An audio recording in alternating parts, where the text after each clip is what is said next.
last night, kasi nga, during our operation, malayo pa, nakita namin kasi gabi na yung blinker. Nung malapit na, pinlockdown ng tropa, so happen na MMDA enforcer pala. Motorcycle escort ng isang senador nahuli ng PNP Highway Patrol Group sa Parañaque dahil sa pagpapanggap na pulis. At yung tinignan namin yung travel records, yung tatay niya, si Bojang Jong at si Wenny traveled 170 times in a span of 6 years. So, madalas silang bumabiyahe as a couple. Mga alegasyon sa ina ni Bamban-Tarlac Mayor Alice Huon na istalakay ng ilang senador sa executive session. Yung Salaknib Part 2, it involves 2 divisions. 1 division from the U.S. Army Pacific and 7th Infantry Division. It is a brigade-to-brigade or force-on-force exercise. Nasa 3,000 sundalong Pilipino at Amerikano sasabak sa ikalawang bahagi ng Salaknib exercise ngayong Hunyo. So I can say everything is in place. Alam namin La Nina is coming in soon. May bagyo na tayong dumating. So ready na rin ho. And yung disaster rescue team natin, all the assets po ay naka-ready na rin ho. Ilang lokal na pamahalaan sa Metro Manila maagang nakapaghanda sa pagpasok ng tag-ulan.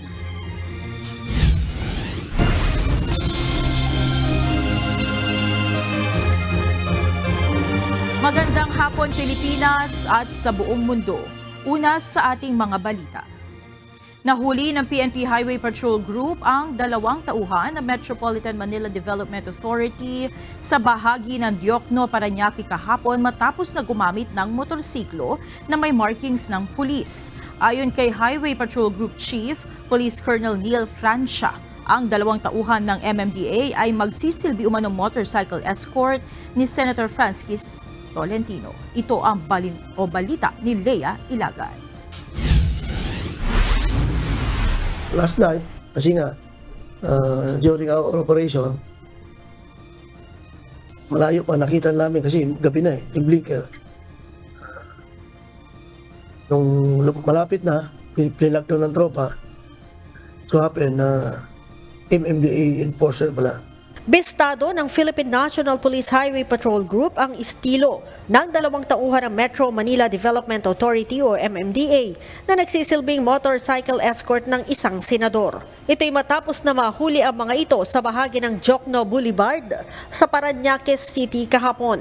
Ayon kay HPG NCR Chief Police Colonel Neil Francia, pinara ng kanilang mga tauhan ang 2 dahil sa paggamit ng blinker. Nang sitahin ng mga pulis, nalaman na miyembro ang mga ito ng MMDA. Subalit may markings ng pulis ang motorsiklong gamit ng mga ito. Hindi namin natanggal yung sticker na yun, ma'am. Kasi re-issue yun eh. Re-MR sa amin. Hindi naman nanggaling sa amin yung ano na.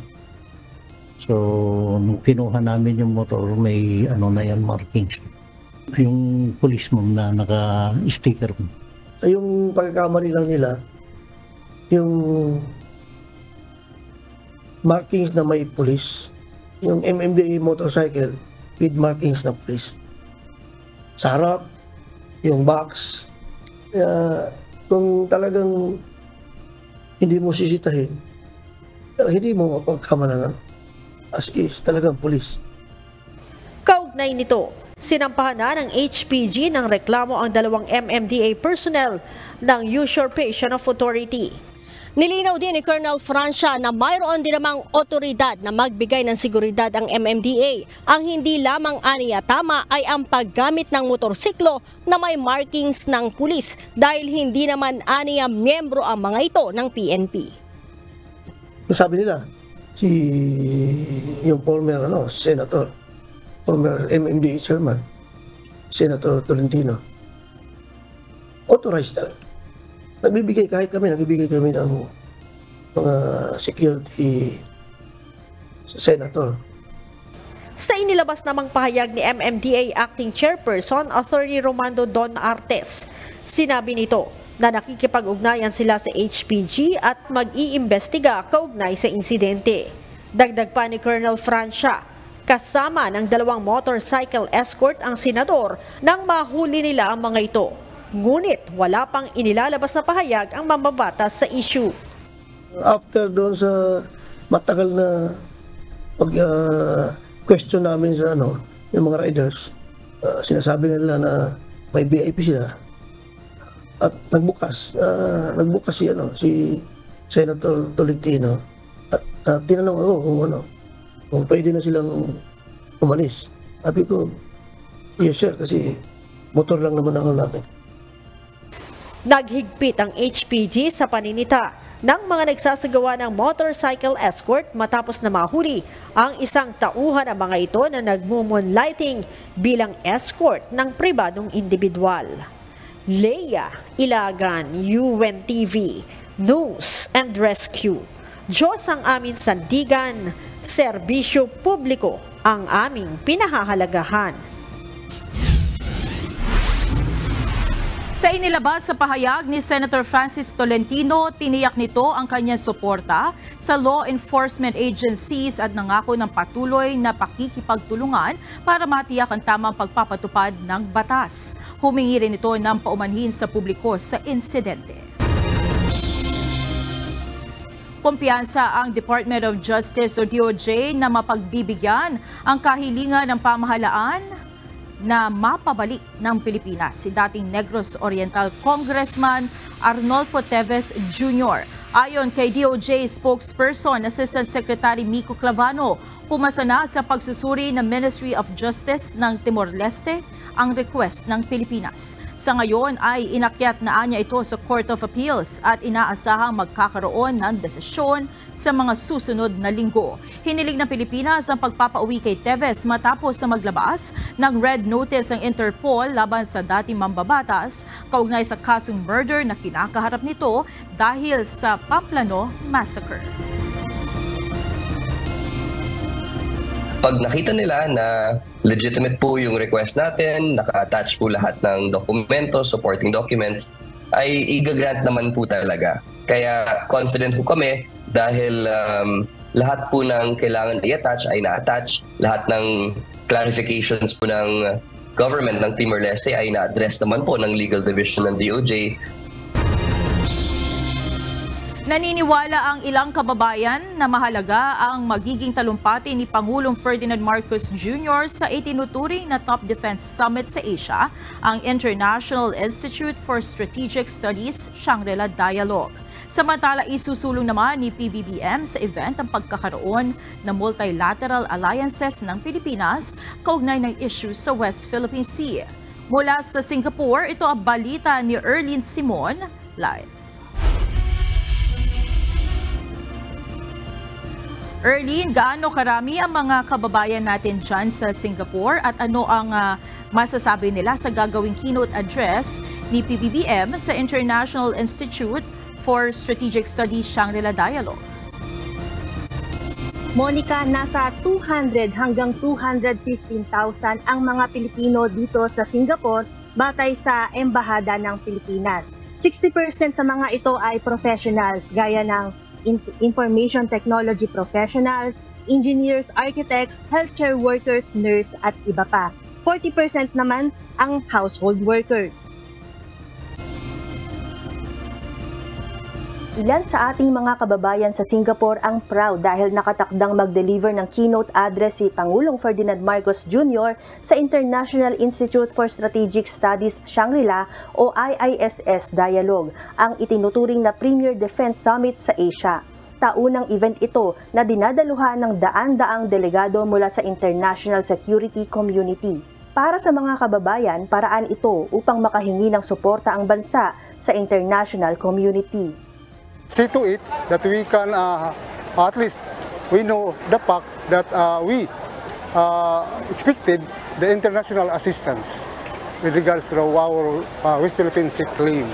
Kaya, proud ako sa President Bongbong Marcos dahil unti-unti nag-i-improve ang Pilipinas, hindi lang sa kapakanan ng buong Pilipino, kundi para din sa mga OFW na nandito sa Singapore. Ganito rin ang posisyon ni PBBM. Aniya, mahalaga na magkakaroon ng multilateral alliances ang Pilipinas lalo na sa usapin ng West Philippine Sea o WPS laban sa China. Marami tayong kakampi. Kasi, so, imbis na boses tawag ng Pilipinas, boses ng marami. And that's always important. Dagdag pa ng Presidente, mahalaga ang imbitasyon sa kanya para sa IISS Dialogue dahil maipaliliwanag sa international community ang posisyon ng Pilipinas kaugnay ng maritime dispute sa WPS. Sa kanyang gagawing talumpati sa event, igigiit niya ang legal at political position ng bansa sa issue. What I will present in the Shangri-La Forum on the day after tomorrow is going to essentially try to explain the position of the Philippines for both legally and geopolitically and diplomatically, and how we see the ways forward for the Philippines and for the region. Malaki aniya ang gampanin ng West Philippine Sea sa international trade at hindi lang ito limitado sa Southeast Asia at Indo-Pacific kundi sa global economy. Kaya ginagawa ng pamahalaan ng Pilipinas ang lahat ng paraan upang maresolba ang issue sa West Philippine Sea. Partikular na sa Ayungin Shoal at Scarborough Shoal na kamakailan lang ay umigting ang tensyon dahil sa pang-aagrabyado ng China. At every level, at the leaders level, at the ministerial, sub-ministerial, private, as long as it brings us progress in terms of resolving these, and first of all, number one, to stop the aggressive actions such as water cannoning and lasers and barrier putting, etc. And secondly, allowing our fishermen to fish. Let's start with that. Samantala, bukod naman sa talumpati ni PBBM sa Shangri-La Dialogue, magkakaroon din ang punong ehekutibo ng serye ng pagpupulong. Makikipag-meeting ito kay Singapore Senior Minister Lee Hsien Loong bukas ng alas 4 ng hapon. Si Lee, na dating Singapore's Prime Minister, ang nag-imbita kay PBBM sa IISS Dialogue. Makikipagpulong din ang Pangulo kay Lithuania Prime Minister Ingrida Šimonytė. Monica, kasama sa delegasyon ni PBBM dito sa Singapore para sa Shangri-La Dialogue ay sina First Lady Liza Marcos, Defense Secretary Gilberto Teodoro at iba pang ranking officials ng Department of National Defense. Monica? Maraming salamat Erlyn Simon, live mula sa Singapore. Isasagawa na sa susunod na linggo ang executive session ng komite sa Senado kaugnay ng issues sa Philippine Offshore Gaming Operators o POGO at idinadawit sa issue na si Bamban Tarlac Mayor Alice Guo. Ito ang balita ni Harleen Delgado live. Harleen, ano ang inaasahang tatalakayin sa executive session at ano pang gustong malaman ng mga mambabata sa closed-door meeting? Monica, sa June 5 na nga isasagawa yung executive session kung saan inaasahang sa sentro sa pulong ay yung mga illegal na gawain na konektado sa POGO at ang pagkakilanlan ni Mayor Alice Guo. Gustong malaman ni Senate Deputy Minority Leader Risa Hontiveros kung totoo ang alegasyon na isang Chinese national ang tunay na ina ni Bamban Tarlac Mayor Alice Guo. Kasunod ito ng isiniwalat ni Senator Sherwin Gatchalian na batay umano sa kanyang pagtatatong sa Valenzuela kung saan siya naging alkalde, isang Lin Wenyi umano ang ipinakilalang ina ni Mayor Guo sa mga tauhan nito sa warehouse ng isa sa kanyang mga negosyo. At yung tinignan namin yung travel records, yung tatay niya, si Gojang Jong at si Wenyi traveled 170 times in a span of 6 years. So, madalas silang bumabiyahe as a couple. Based on my investigation and asking around, tsaka yung mga dokumento, personal analysis ko, baka ito yung biological mother niya. Batay sa inilabas na mga dokumento ni Senator Hontiveros mula sa Securities and Exchange Commission, kasamang isang Wen Yilin sa mga pangalan ng incorporators at iisa lamang din ang nakasaad nilang address sa Canumay, Valenzuela City. Kasama sa listahan si Mayor Guo, ang mga kapatid nitong sina Sheila at Simen Guo at ama na si Jan Zhong Guo.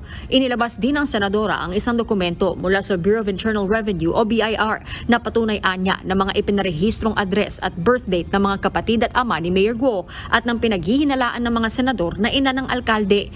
Tanong ngayon ni Senator Hontiveros, iisang pamilya lang ba sina Mayor Guo na mayroong isang malaking negosyo at kung mag-asawa ba at hindi lang magkasosyo sa negosyo ang ama ng alkalde at si Lin Wenyi. Dagdag ng senadora, batay anya sa kanyang source, Winnie umano ang tawag sa sinasabing ina ni Mayor Guo. Ayon naman kay Senator Loren Legarda, mahalaga na matanong din sa executive session ang mga ahensya ng gobyerno kung papaanong nakakuha ang alkalde ng mga dokumento. Tingin ng mambabatas, posibleng hindi lang si Mayor Guo ang opisyal ng gobyerno na questionable ang pagkakakilanlan. Hindi lang man itong isolated case sa isang maliit na bayan at dapat tingnan natin yung pag-infiltrate ng mga sindikato ng ibang bansa sa mga ahensya ng gobyerno at sa ibang mga halal na opisyales, hindi lamang isa.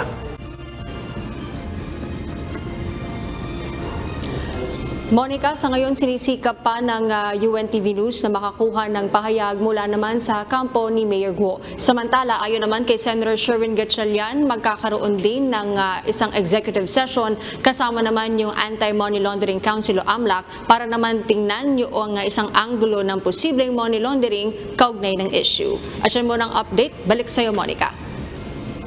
Maraming salamat Harleen Delgado live mula sa Senado.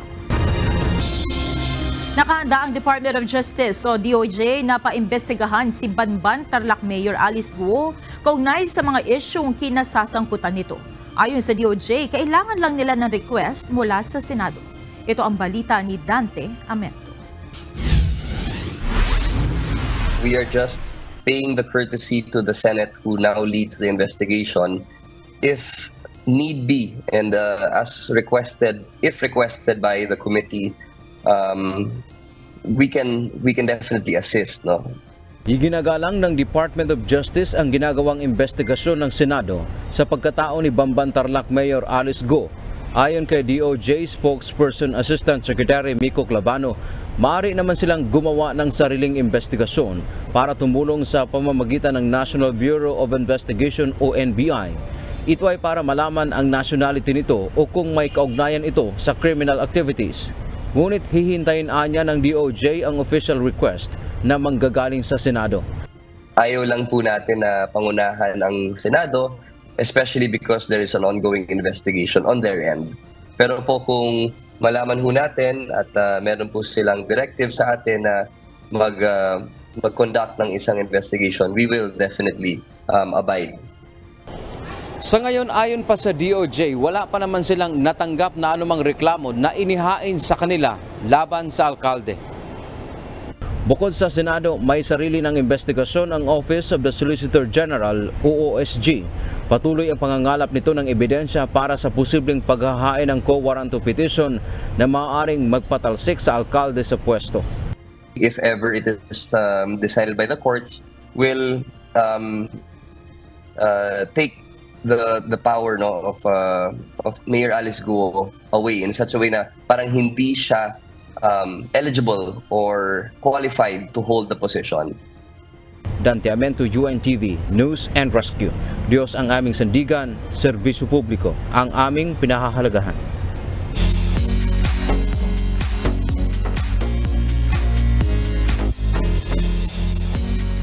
Sa susunod na buwan ay matutunghayan na ng mga wisher ang ika-13 edisyon ng Wish Day Concert na hatid ng Wish 1075 at KDR Music House. Kaya naman puspusan na ang paghahanda ng mga bibidang Wish Day artist sa kanilang pagsalang sa live acting. Samantala, looking forward naman ang mga aktor na magkaroon muli ng proyekto kasama ang Wish 1075 at KDR Music House dahil sa pagiging maalaga at maasikaso nito sa set habang ginagawa ang mga nakakaantig na eksena. Ito ang balita ni Catherine Brown.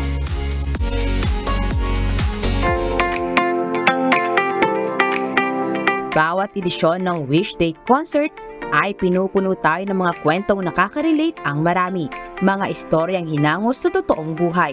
Ngayong buwan ng Hunyo, isang kapanapanabik na kwento ang ihahatid sa atin ng Wish 1075 at KDR Music House. At kabilang sa mga highlight at inaabangan ng mga wishers sa short film ay ang live acting on stage ng mga bida.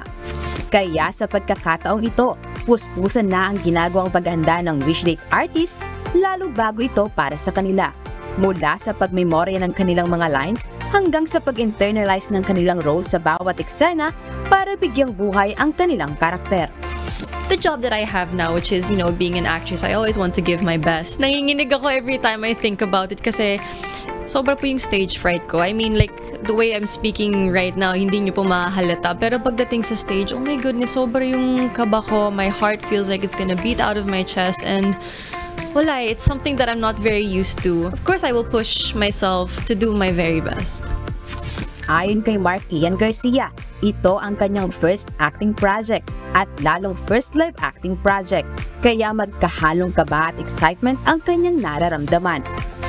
Ang ginagawa ko, more on review ako ng scripts, nanonood ako ng mga stories, mga palabas na mapaghuhugutan ko rin, tinitignan ko. Pinanood ko rin yung Unexpected, yung naunang Wish Date. Sabi ko para malaman ko kung paano yung nangyayari, ano kayang pwede ko pang gawin, ano pa kayang pwede kong pag-aralan. So, effort din talaga. So, ayan, kaya sobrang excited. Challenge, kaya mas nakakaano ng adrenaline na mas pag-usayan pa kasi challenging siya.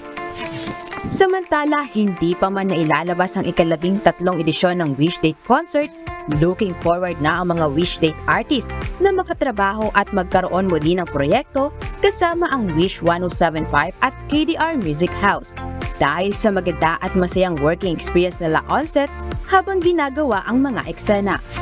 Ang masasabi ko lang is maasikaso. Ayun po yung number 1 na word na pumasok sa isip ko. Sobrang maasikaso po nila. Hindi po kami nahihirapan. Kumbaga, alaga kami sa lahat, bawat galaw. Kumbaga, eto na, tatayo na lang kami doon. Gagawin na namin yung trabaho namin. Okay na.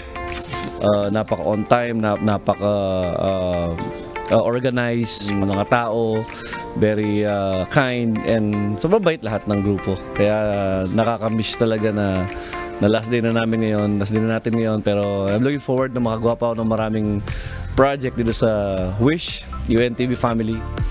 Para kay Kira Balanja, isang magandang pagkakataon na maging bahagi ng Wish Date. Dahil sa konsepto nito na ikwento ang istorya ng mga tao sa pamamagitan ng musika at pag-arte. Masaya. It's always a happy set. Natutuwa po ako na, people's stories are not just through music but through, acting as well. We get to show that to them. So, masaya. Ang 13th edition ng Wish Date Concert ay gaganapin at mapapanood ng live ngayong June 30 sa The Big Dome. Catherine Brown, UNTV News and Rescue. Diyos ang aming sandigan, serbisyo publiko ang aming pinahahalagahan. Idineklara na kahapon ng Pag-asa ang opisyal na pagsisimula ng panahon ng tag-ulan at kaakibat na nito ang mga pagbaha sa ilang lugar sa Metro Manila. Ang ilang lokal na pamahalaan maagang nakapaghanda. Sa Valenzuela City, isang emergency alert app ang binuo para mas mapadali ang pagresponde sa mga sakuna. Habang sa Quezon City, mayroon namang helpline na maaaring tawagan ng mga mangangailangang mamamayan. Ito ang balita ni Asher Gadapan Jr. Nanginginig kami kapag nandyan na yung baha. Tag-ulan na naman, kaya para sa ilang residente sa Valenzuela City, dulot nito ay pangamba lalo kapag tumataas na ang baha. Partikular na dito ang mga nakatira sa mabababang lugar at nasa tabi ng mga ilog. Kinakabahan, at kami sa mabuti, pareha kami may third floor, doon kami sa... May mga anak tayo maliliit, may mga apo tayo.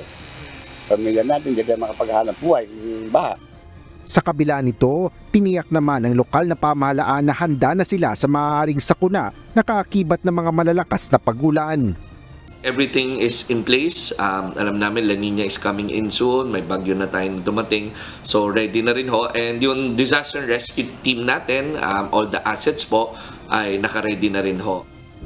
Dito sa Valenzuela City, isang emergency alert mobile app ang binuo ng lokal na pamahalaan upang mas mapabilis at maging epesyente ang pagresponde sa pangapanahon ng krisis.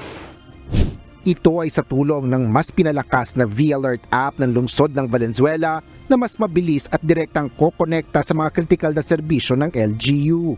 Kabilang na dito ang serbisyo para sa ambulansya, bombero, police rescue, women and children protection, animal rescue, traffic management at maging ng waste management. An app that is very much accessible to sa mga kababayan ho natin. Everybody has a smartphone now. Everybody uses smartphone more than PCs or laptop or iPad already. So gawin na natin mas mabilis at mas direkta. Because usually ang nangyayari dito, kahit i-PM ho nila sa akin, ibabato ko rin sa different departments ito. Sa Malabon City, ipinahanda na ni Mayor Jenny Sandoval ang mga rescue equipment. Bumuo na rin ang mga contingency plan ng LGU upang matiyak ang kahandaan at kaligtasan ng Malabueños. Nagdeklara na rin ang Quezon City ng kahandaan sa tag-ulan kung saan nakaantabay ang Local Disaster Risk Reduction Management Council nito sa mga bagyo. May helpline rin na maaaring tawagan ng mga mangangailangan ng tulong. Nangako ang QCLGU na mag-aanunsyo ng citywide suspension ng mga klase sa pampublikong paaralan alas 4 pa lang ng umaga. Habang maaari ring magdeklara ang barangay ng localized suspension alas 4:30 ng umaga kung wala pa ring rekomendasyon ang QCDRRMO. Patuloy naman na nagsasagawa ng declogging operation ng Quezon City Engineering Department sa mga barangay na madalas na bahain. Nagpiprepare na kami bago dumating yung tag-ulan. Nag-umpisa na kami maglinis ng drainage system para dumating yung tag-ulan. Hindi naman natin maiwasan din yung barado dahil una-una yung unang ulan. Lahat ng basura makikita natin, andun lahat sa drainage. Asher Cadapan Jr., UNTV News and Rescue. Diyos ang aming sandigan, serbisyo publiko ang aming pinahalagahan. Narito naman ang mga balita sa iba't ibang panig ng mundo na ihahatid ng ating global correspondent na si Nerissa Dando mula sa Nagoya, Japan.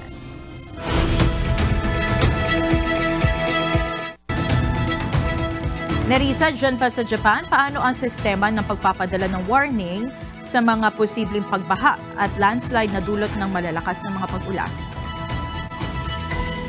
Magandang gabi sa inyo dyan sa Pilipinas. Monica, ang isa sa mga paraan dito ng gobyerno sa pagpapadala ng warning pagka mayroong mga kalamidad ay nagpapadala sila ng mga mensahe sa mga cellphone ng mga mamamayan at ang isa pa ay mayroong sirena na maririnig ang mamamayan kung sakali mang mayroong danger ng pagbaha o ng malakas na ulan. At meron din sa TV, may mga warnings din doon, may mga pagpapaalala ang government.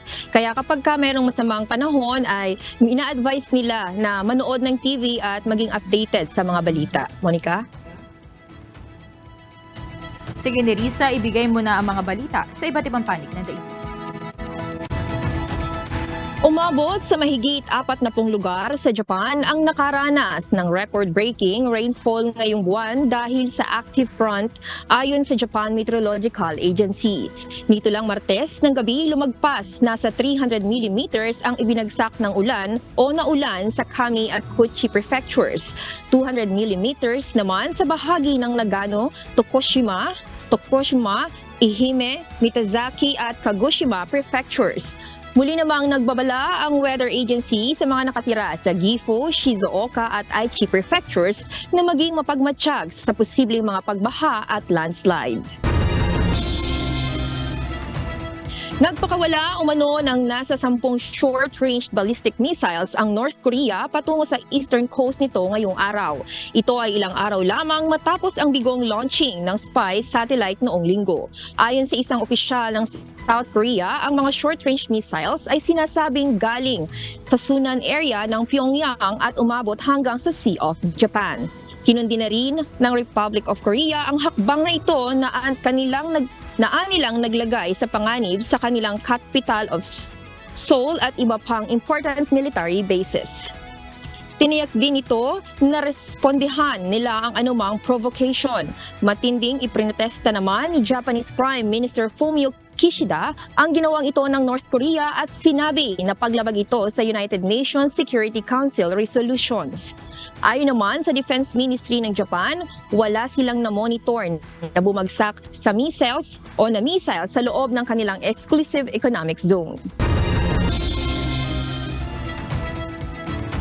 At yan ang mga balita mula sa iba't ibang panig ng mundo. Mula dito sa Nagoya, Japan, ako si Nerissa Dando. Magandang gabi. Itinuturing ng SOLV ng Philippine National Police ang insidente ng pamamaril ng isang motorista sa nakagitgitang driver sa Ayala, Makati noong Martes.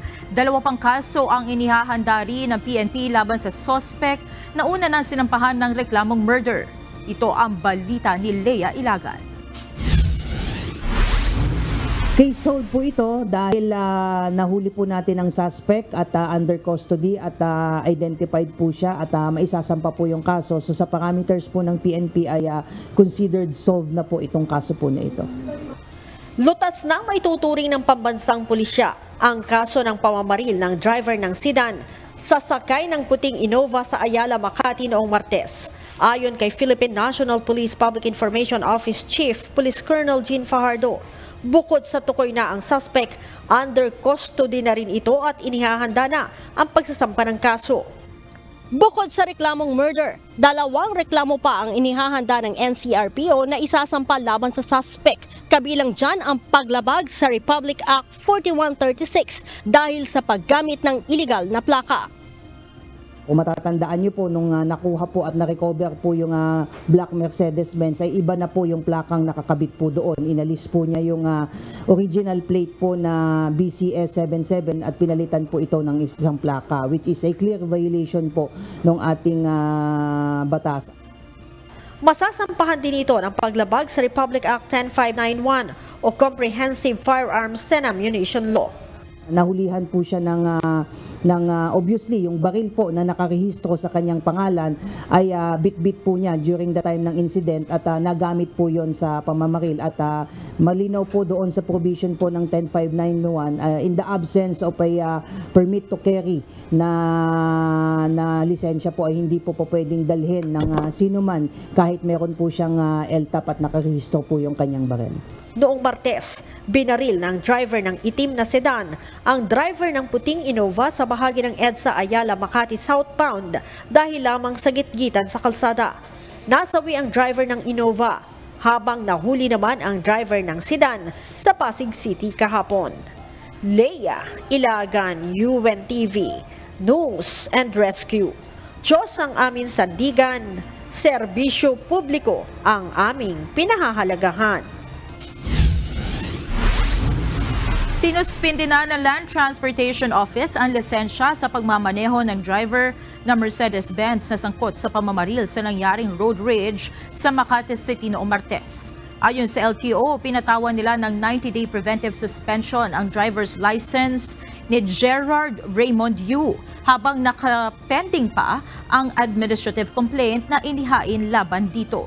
Si Yu ay nahaharap sa mga kasong reckless driving at improper person to operate a motor vehicle. Nauna nang inisyuhan ng show cause order ang suspect. Subalit dahil kasalukuyan na itong nasa kustodiya ng mga pulis, ay pinagsusumite na lamang ito ng notarized affidavit upang ipaliwanag kung bakit hindi dapat makansela ang kanyang driver's license.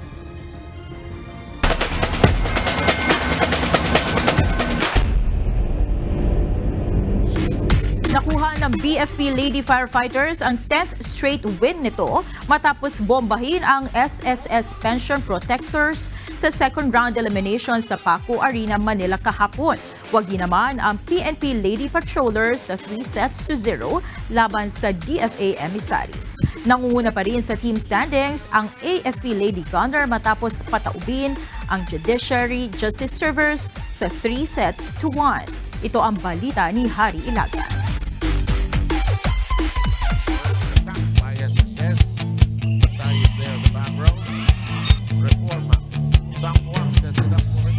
Sa first game, binomba agad ng malalakas na atake ni Nagang Abellana, Angeli Bentic at AJ Mamangon ng Lady Firefighters ang depensa ng SSS Pension Protectors sa pangunguna nila Patchari Semuang at Pauline Seya. Nakuha ng Lady Firefighters ang unang set sa score na 25-18. Sa second set, tinambakan na ng BFP ng 12 points ang SSS sa mga sunod-sunod na power attack ni Abellana, Bentic at Mamangon sa score na 25-13. Sa third set, nagsunod-sunod na ang struggle ng Pension Protectors sa mga combination play ni Adolfo, Diaz at quick attack ni Mamangon at Abellana ng Lady Firefighters. Panalo sa third set sa score na 25-14 ang kupunan ng BFP Lady Firefighters. Best player of the game si Gang Abellana ng Lady Firefighters na may 6 attacks at 9 service aces. Nasa third spot pa rin ang BFP Firefighters na may 10 wins, 3 losses. Huwag masyadong iisipin yung mga napanalunan ba. Back to zero lagi, parang ganyan. Parang naghahabol lang lagi. Yun ang lagi namin ini-instill sa utak nila. Para hindi sila mag-relax, hindi sila mag-plateau. Service talagang tinutukan namin kasi nung mga nakaraan talagang dami naming error sa service. We are trying pa talaga na ma-execute ng mas maayos yung mga plays namin, combination plays. Kasi may nangyari dun sa isang player namin kahapon lang. Actually yung setter namin na pumalit dun sa setter namin, na-hospital naman. So hanggang kaninang, inagaan namin dito kanina, ginawa pa namin yung adjustment. So talagang ang hirap mag-expect kasi wala talagang imports, walang players. Kulang talaga, as in 3 imports yung wala eh. Ang sakit nun eh.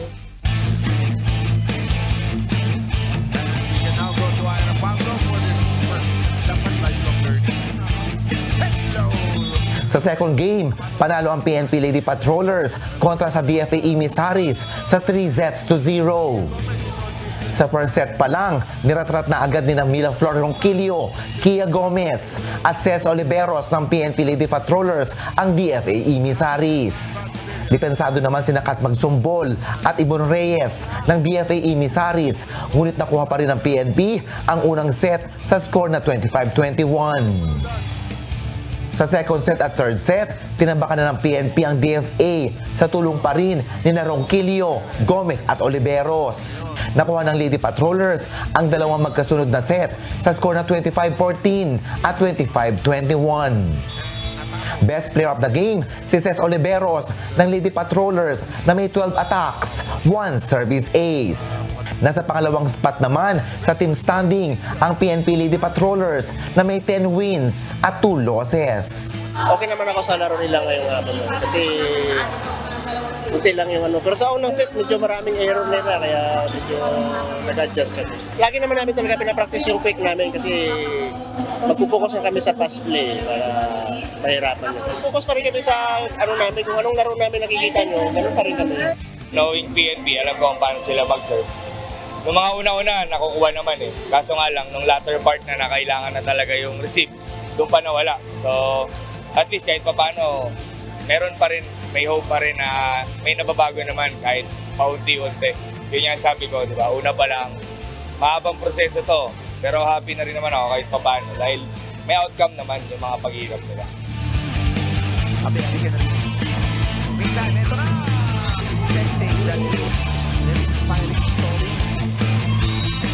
Sa third game, panalo ang AAP Lady Gunner laban sa Judiciary Justice Servers sa 3-1.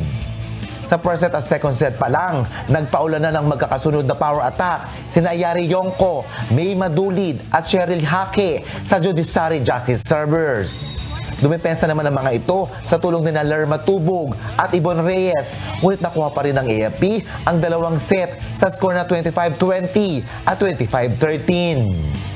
Sa third set, mabibigat na atake naman ni Yongko at Let Mabayad ng Lady Gunner ang sumagupa sa Justice Servers. Ngunit nadepensahan ito ni Arnie Pesebre at Lerma Tubog, kaya nakuha ng Justice Servers ang set 3 sa score na 23-25.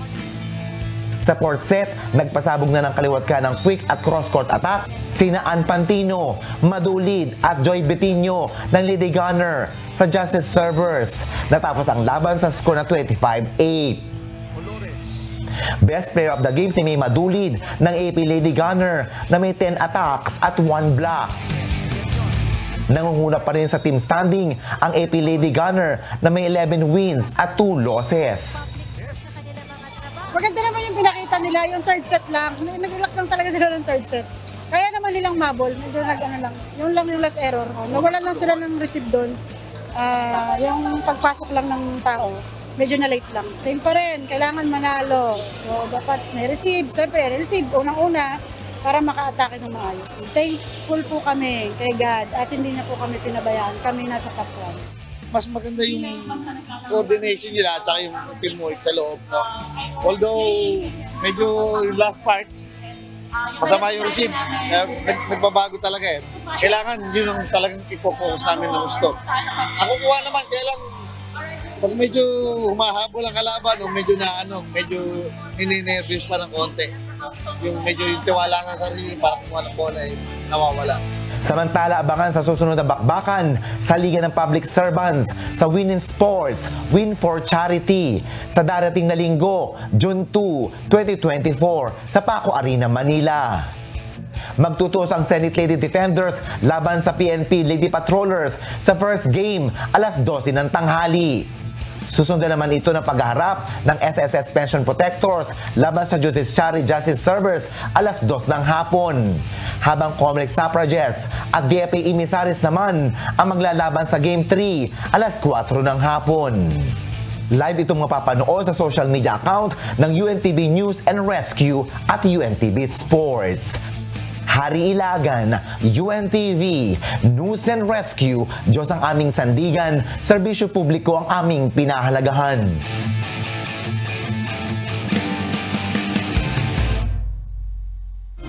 Inilabasan ng Commission on Elections ang calendar of activities para sa gaganaping 2025 national and local elections at kauna-unahang parliamentary elections sa Bangsamoro Autonomous Region in Muslim Mindanao o BARMM. Base sa calendar of activities, nakatakda sa October 1 hanggang 8, 2024 ang paghahain ng Certificates of Candidacy o COC. Gayon din ang Certificates of Nomination and Acceptance o CONA at Certificates of Nomination and Acceptance of Nomination o CONCAN.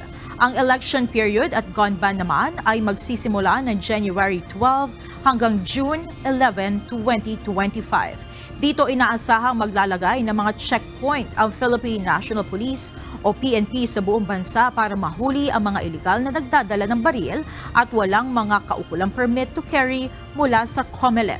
February 11 hanggang May 10, 2025 naman ang panahon ng pangangampanya para sa mga tatakbong senador at party list groups. Habang March 28 hanggang May 10, 2025 naman ang campaign period sa mga lokal na kandidato. Samantala, pagdating naman sa BARMM elections, hanggang June 7, 2024 ang paghahain ng petisyon para sa registration o accreditation ng Regional Parliament Political Parties at Regional Parliament Sectoral Organization. Pinaghahandaan na ng mga sundalong Pilipino at Amerikano ang ikalawang bahagi ng bilateral exercise na Salaknib. Magsisimula ang pagsasanay sa June 1 at magtatapos sa June 10 at inaasahang masusubukan ang decision-making skills ng mga commander na kalahok na Army units. Ito ang balita ni Ryan Lacalale. Yung Salaknib Part 2, it involves two divisions. One division from the U.S. Army Pacific and 7th Infantry Division. It is a brigade-to-brigade or force-on-force exercise. Mas malawak na pagsasanay at decision-making. Dito nakatuon ang ikalawang bahagi ng Salaknib exercise na isasagawa sa buwan ng Hunyo. Lalahukan ito ng 1,675 sundalo ng Philippine Army at 1,244 na tauhan ng United States Army. Sa mga naunang edisyon ng Salaknib, ipinakita kung paano mag-operate ang isang platoon, isang company. Ngunit ngayon mas malawak naman dahil 2 brigada ang magpapamalas kung paano magsagawa ng isang army operation. It is a brigade-to-brigade or force-on-force exercise. Dati kasi we are engaged in platoon level, company level, but this time we are employing 2 brigades, 1 brigade each from the U.S. Army and 1 brigade from Philippine Army, the 702nd Infantry Brigade. So mas malaki po yung scale ng exercise na ito, and they are being provided with the operational environment wherein yung key leaders will be stressed para mag-react to certain scenario. Magkakaroon din ng mga ground army operation scenario gaya ng search and attack, defensive operations at attack operation. Ayon sa Philippine Army, gagamitin rin ang MRC o Mid-Range Capability Missile System ng Estados Unidos pero hindi ito papuputukin. This is part of the training from the very beginning during this first part of Salaknib and even on the part of Balikatan, and now it's extended on the Salaknib phase 2. This is more of the training purposes. There will be no live firing of this particular missile system. Nakaangkla rin ang Salaknib sa Comprehensive Archipelagic Defense Concept ng sandataang lakas ng bansa. Salaknib is in line with the Comprehensive Archipelagic Defense Concept. Yung mga competency na kailangan ng mga tropa natin, makukuha nila rito sa mga events na ginagawa dito sa Salaknib 2. Nitong Abril isinagawa ang unang bahagi ng Salaknib kung saan nagamit sa nakaraang balikatan ang mga kaalamang natutunan sa mga pagsasanay gaya ng air mobile operation, jungle operations training at breaching obstacle para sa explosive and ordnance disposal. Ryan Lacanlale, UNTV News and Rescue. Diyos ang aming sandigan, serbisyo publiko ang aming pinahahalagahan. Isang Chinese national na hinihinalang sangkot sa hacking activities ang nahuli ng Criminal Investigation and Detection Group sa Makati. Nakumpiska rin sa suspect ang iba't ibang electronic devices na posibleng ginagamit sa illegal na aktibidad. Ito ang balita ni Leia Ilaga.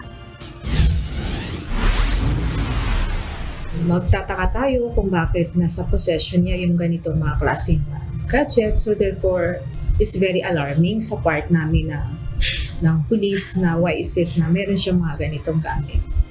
Hindi na nakapalagpa ang Chinese national na ito nang arestuhin ang mga tauhan ng Philippine National Police Criminal Investigation and Detection Group at Intelligence Service ng Armed Forces of the Philippines o ISAF dahil sa panunutok ng baril sa Makati City.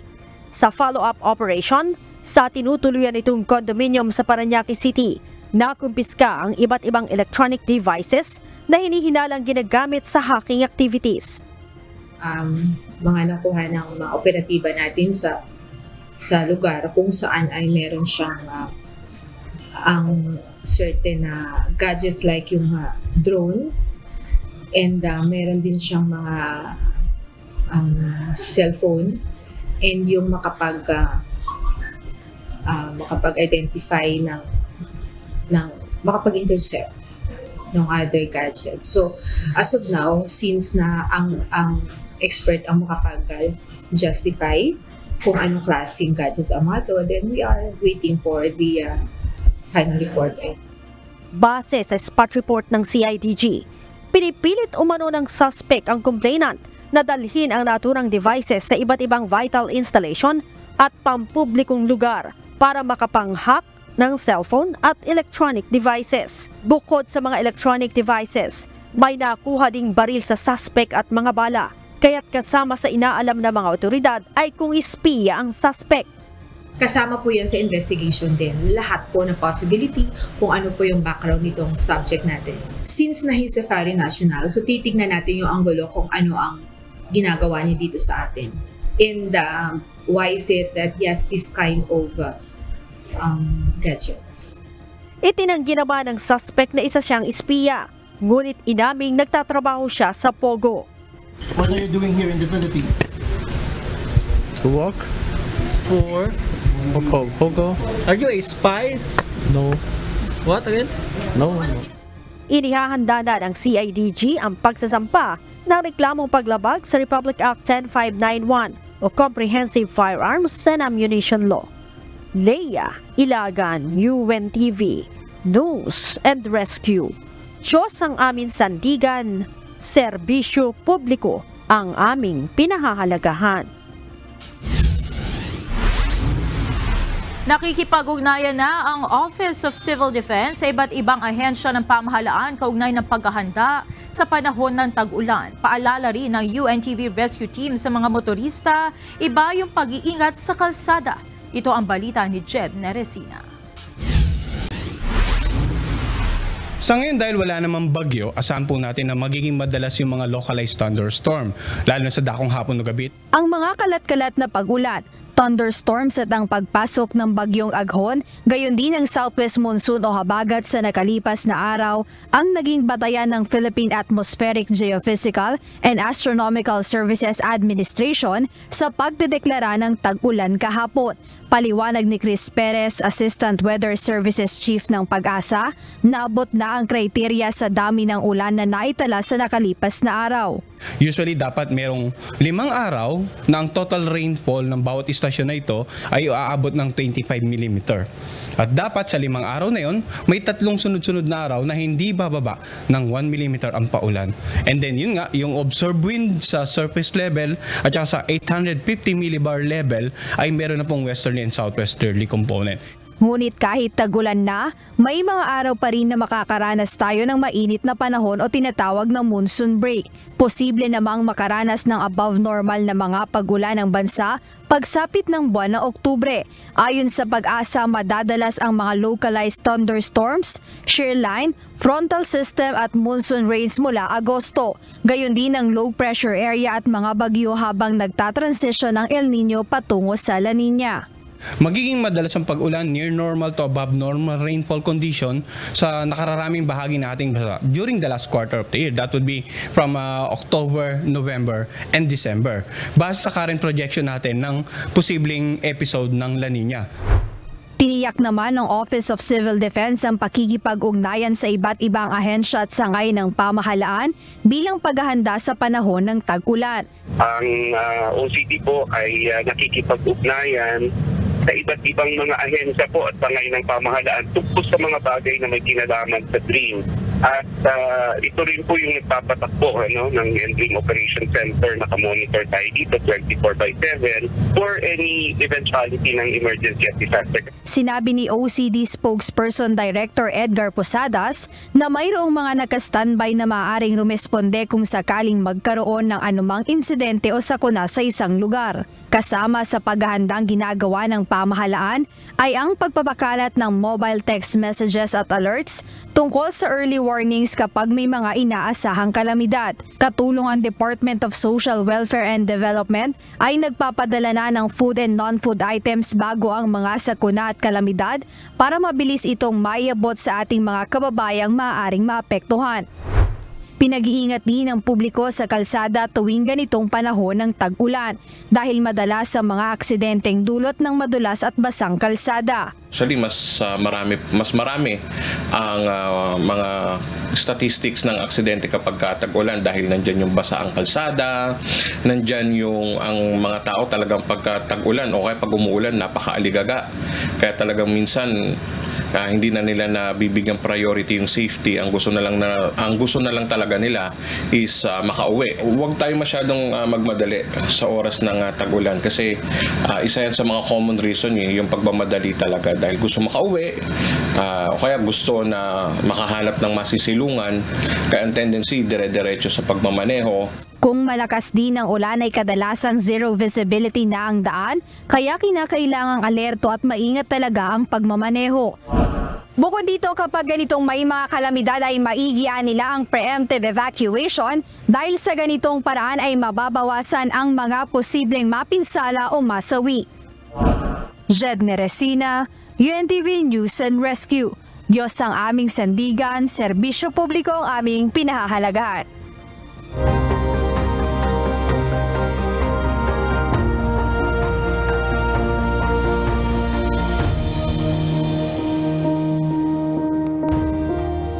Isang liblib na barangay sa bayan ng Labo, Camarines Norte ang narating ng medical mission ng Members Church of God International o MCGI sa pakikipagtulungan ng Philippine Army. Ayon sa mga residente, ito ang unang pagkakataon na narating sila ng isang libreng serbisyong medikal. Ito ang balita ni Brian Valdaraje.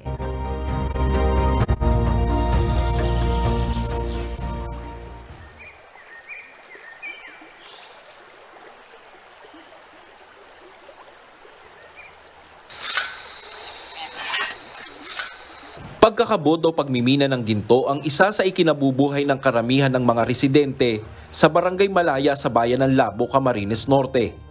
Gaya ni Nanay Sinaida, maaga siyang nabiyuda kaya mag-isa niyang itinataguyod ang 3 anak. Mahirap ang maghapong paghahanap ng gabutil na buhangin ng ginto sa mainit na maghapon at agos ng tubig. Subalit mas mahirap anya sa kalooban na hindi niya mabigyan ng magandang kinabukasan ang kanyang mga anak. Kaya't pilit niyang kinakaya dahil ito lamang ang alam niyang paraan para kumita na halos sapat kung minsan ay kulang pa para lang mairaos ang pang-araw-araw nilang pangangailangan. Minsan po nakaka-250. Talagang hirap na po yun. At mapalak kayo, mapabirit kayo. Hindi man po. Hindi po sapat. Tiyaga lang nga po para magbuhay. Kaya't kung may magkakasakit sa kanilang pamilya, mabigat para sa kanila ang gastusin para magpakonsulta sa doktor at bumili ng gamot. Lalo na at nasa 69 na kilometro ang layo ng kabayanan o ng ospital sa kanilang barangay. May binibigay namang libreng gamot ang Barangay Health Center galing sa punong bayan. Subalit aminado ang mga opisyal na kulang ito. Sa isang taon po, mga 3 beses, ganun. Pag may dumadating pong supply, hinahati-hati po yan sa 18 barangay dito sa South Road. Siyempre po, kulang naman yan para sa marami po kasi dito tayo mga mamamayan. Kapos din ang sinte namin. Wala din anong gamot. Marami din kaming mga may sakit na ganito dito. Sabi ko nga, bahala lang ako sa taas. Talagang babawiin ang buhay ko, wala man akong magagawa niyan. Dagdag pa sa pahirap sa mga residente kapag tag-ulan. Dito sa ilog na ito, nagmimina ng ginto at kumukuha ng ikabubuhay ang mga residente sa Barangay Malaya. Pero ang ilog na ito rin ang nagiging dahilan para mahirapan marating ng mga medical services ang naturang barangay. Pag umapaw kasi ang tubig ng ilog sa spillway na ito, totally isolated ang Barangay Malaya at walang sino mang residente na makakatawid dito.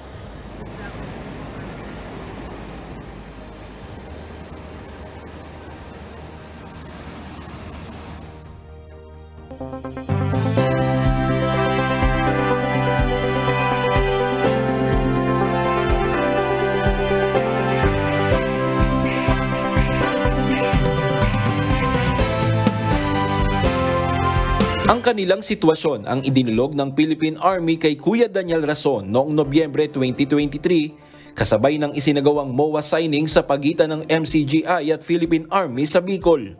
Through immersion ng MCSSP o katropa namin, doon po namin nakita or nalaman na nangangailangan tayo ng immediate na medical, dental at iba pa pong serbisyo. So, nakipag-ugnayan po kami sa MCGI para maibigay itong klaseng tulong na to. So, napaunlakan po yung request namin, kaya nandito po tayong lahat.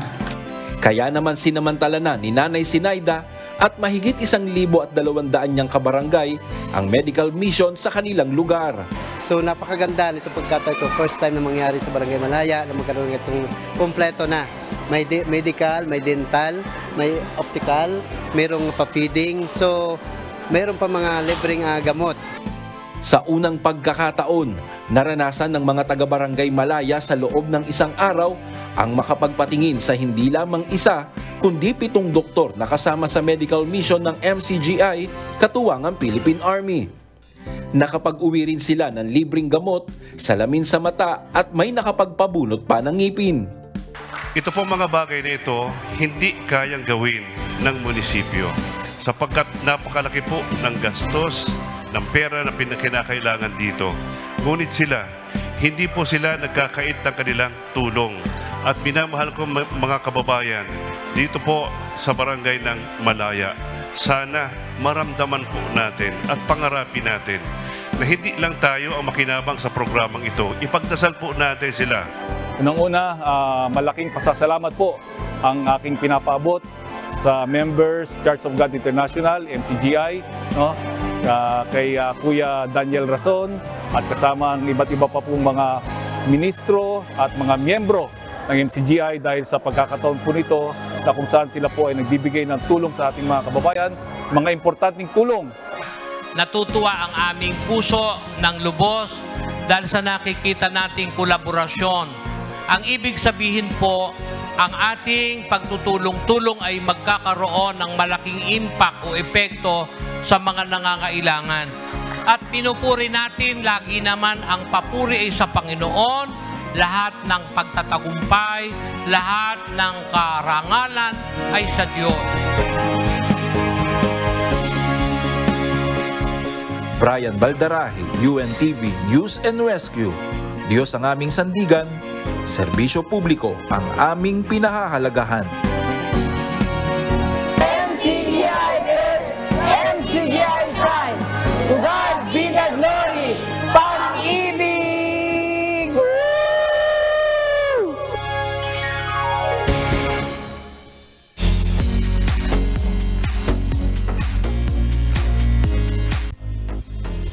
Sa Sabado na ang inabangang concert sa Pilipinas ng Korean pop superstar na si IU.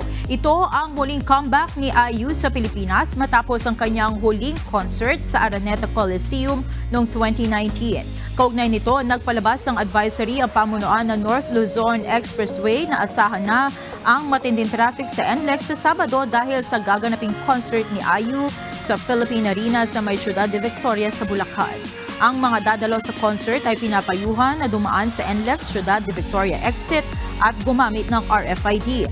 Tiyakin din na mayroong sapat na load ang RFID account dahil walang cash lane sa naturang toll plaza. Pinapayuhan naman ang ibang mga motorista na dumaan muna sa mga alternatibong ruta sa Sabado. Sa isang pambihirang pagkakataon na kumpleto muli ang 15 miyembro ng tinaguriang King of Hallyu Wave, ang Super Junior. Naganap ito sa kasal ng miyembro na si Ryu Wook sa former Tahiti member na si Ari noong May 26. Maraming fans ang natuwa nang makitang kumpleto ang isa sa itinuturing na K-pop royalty. Naghatid din ng nostalgic feeling ang grupo nang mag-perform sa wedding reception ng kanilang hit The Sorry Sorry na sinabayan ng iconic dance moves.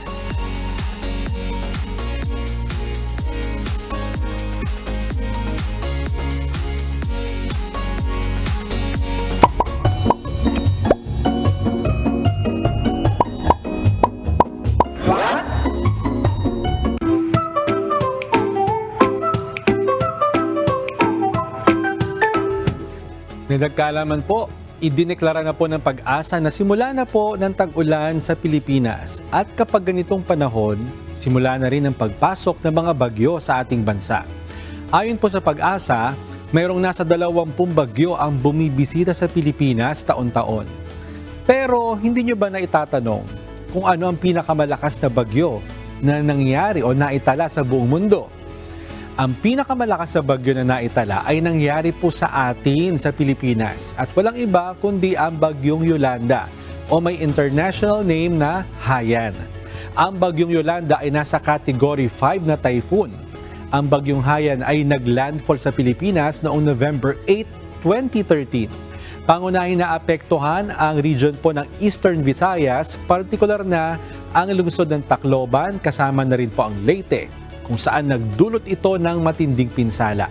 Ang bagyo ay nakaapekto rin sa iba pang bansa sa Timog Silangang Asya, kabilang na po ang Vietnam at South China. Ang bagyo ay nagdulot ng malaking bilang ng mga nasawi na nasa higit 6,300, confirmed na nasawi sa Pilipinas lang. At alam nyo, hindi porke tayo ay madalas daanan ng bagyo, magkakampante na tayo. Mas mabuti pa rin mag-ingat kaysa magsisi tayo bandang huli. Sana may natutuhan po kayo at laging tatandaan, mapalad ang tao na nakakasumpo ng karunungan at ang tao na nagtatamo ng kaunawaan.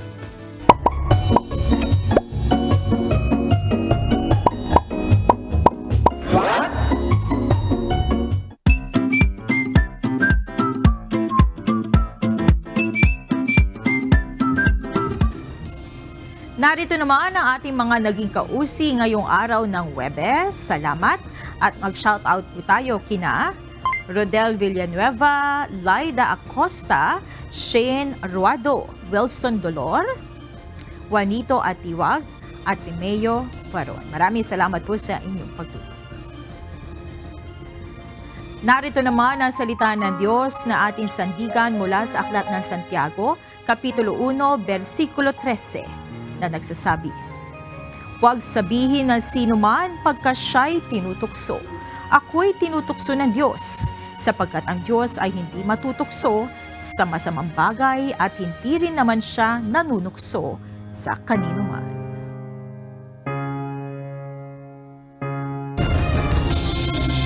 At yan ang kabuuan ng ating balitaan ngayong gabi. Aming inilahad ng buong katapatan kung paano namin nasaksihan. Kayo po ay makapagtitiwala na ang aming nakita at narinig ang aming ibinabalita. At dito sa UNTV, Diyos ang aming sandigan, serbisyo publiko ang aming pinahahalagahan. Magandang gabi.